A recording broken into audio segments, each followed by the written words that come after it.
একদিন একটা লোকাল বাসে কন্ট্রাক্টর ভাড়া তুলছিল। যে যেখানে নামবে ভালো করে জেনে জেনে ভাড়া নেওয়া হলো। যাত্রীদের মুখে তখন সুখের হাসি। এইবার ঠিক জায়গায় নেমে আরামে হাঁটব এই ভাব। কিন্তু সমস্যা শুরু হলো ঠিক এর পরেই।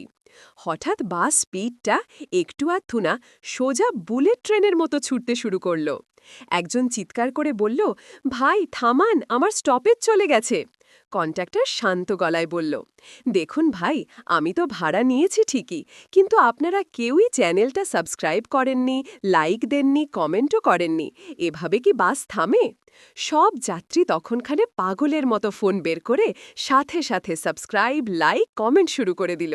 কেউ আবার ৩ বার সাবস্ক্রাইব করতে গেল। অবশেষে কন্ট্রাক্টর মাইক ধরে বলল, ঠিক আছে ভাই সব, এখন থামবে। আগে ডিজিটাল সাপোর্ট, পরে বাসের ব্রেক।